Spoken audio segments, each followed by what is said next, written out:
found out through an internet search. It was part of his work. It was just part of his work.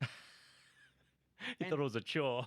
Yeah, and then like sometimes he would be walking and he would get his car serviced, and they would call him the professor, and they would like, whatever you want, professor, I'm like, why would they talk to him like that? Because he wrote these he translated this Khalil Gibran thing. Oh wow. I'm like, what is that?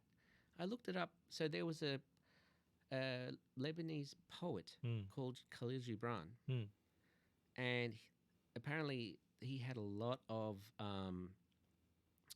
beautiful poetic language, and he would, like, for example, some of the things I'm going to try and remember some of the things.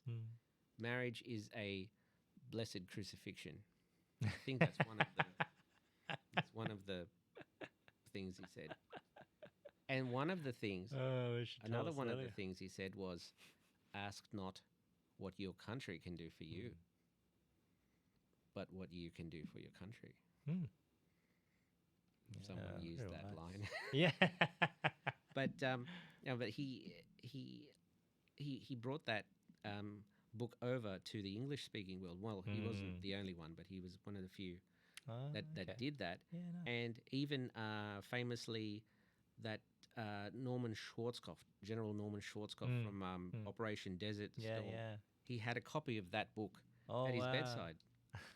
And I was thinking, you don't tell anyone this, Dad? He doesn't care.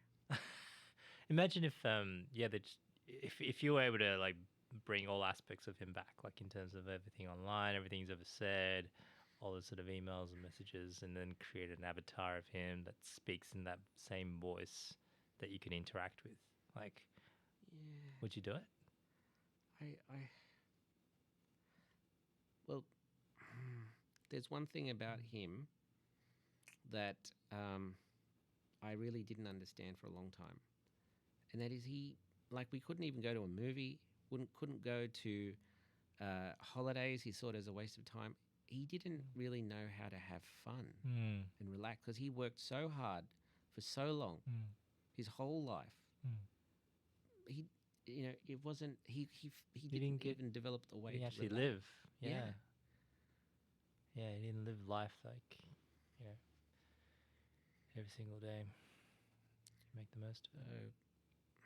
But no, he did a lot of great things. Yeah, I mean, it sounds like he was an incredible person. Yeah. I mean, that's the sort of thing. Like, we got to, reflect on that every single day and appreciate what we've got.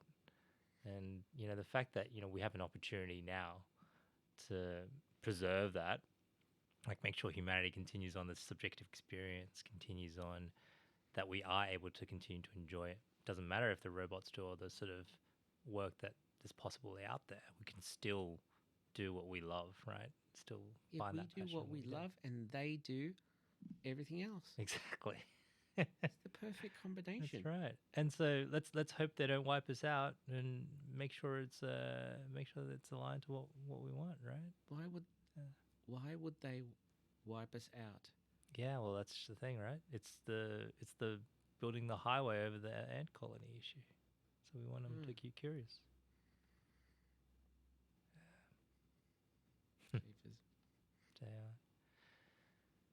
Yeah, I mean, this is only week 4. These developments. A long way to go. 2023. Yeah, well, it's like it's only April. Oh my gosh. So we've got I think end of the year. They said they haven't started training GPT-5 yet. So they're just building on top of GPT-4, like all the plugins, making sure it's safe. And they're doing incremental releases or whatever they said. Which is, I guess, that's a smart move. Well, it's aligned with the open letter, right? So the whole point of the open letter was to stop the development of GPT-5 and, anything more powerful than GPT-4, basically, for 6 months. A lot of people gave them slack for it, saying that, okay, it's because you want to catch up. What about China? The ROI is too hard to miss. It really does feel like that Don't Look Up movie, right? It's like, we can mine the asteroid, not let it hit the Earth. Yeah, that's right. That's what happened, didn't it? Instead of deflecting it, they wanted to just park it so that they can mine it. Yeah. Oh, dear. So the whole. See, this is the thing with I think with China. Just to Mm. briefly touch on it. Mm. So, I think any malicious move by any government or entity Mm. will eventually come to light, and they'll eventually be punished for it somehow in the public arena. Mm. Because if you think about if eventually everyone's going to become super smart or augmented to be able to think in a very intellectually complex way, Mm. you won't be able to spin anything to anyone.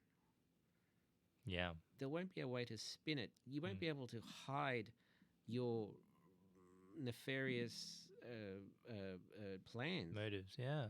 Everyone will see through everything. Because, yeah, I mean, you just use a different language model, right? I think Yeah, they're going to ban all the other language models in terms of the APIs, right? I think that's probably yeah, what they'll do. I mean, there's some are saying that it's going to be very hard for China to develop a better language model than the OpenAI versions or yeah. every other open source ones, right? Not that OpenAI is open source, but Mm. the fact that you can't have certain number like sequences like that represent something that's politically sensitive, right? All right. For example, like the number 6-4, right? That's like the Tiananmen Square massacre. Oh, is it? And things like Winnie the Pooh can't be in their language models. You can't have certain things like, Oh, you mean try yeah, to like not train it all with these certain censored things? outputs, Yeah, right? you can't You're control gonna it. skew like even if it's just a next word predictor. The fact that you're skewing it against the sort of the higher probability words means that you got a pretty high temperature, or you're skewing the probabilities of Yeah. where that sort of best output would land. So you're not going to optimize for the reinforcement learning with human feedback that you would have. It's like what Princess Leia said, the more you tighten your grip, the more it'll slip through your fingers. Yeah. Oh, we'll see, right? I think Alibaba and Baidu and all those guys are coming out with pretty decent models, so they'll figure out Yeah. it. They'll figure out a way. But one of the things that really strikes me is like a lot of people are starting to work on their data moats, right? It's like, you're gonna keep our privileged data and make sure that that's our gold, right? That's our new oxygen. We humans have the tendency Mm. to just try and find the most valuable thing that we think is the most valuable. And Mm. just, I mean, I don't, Tulips. yeah, like Bulbs. maybe it is something that is evolutionarily, you know, sought Yeah. after and order what Mm. made us successful in the past, but it's like Mm. maybe it'll be our undoing. Yeah. Maybe it's part of the great filter test. Yeah, exactly. Well, our hunter gatherers will be able to evolve. But even with these data moat concepts, the fact that we saw, alpaca being trained on a llama from Meta using OpenAI's ChatGPT, right, to fine tune their model. That's basically taking a lot of the learnings from ChatGPT.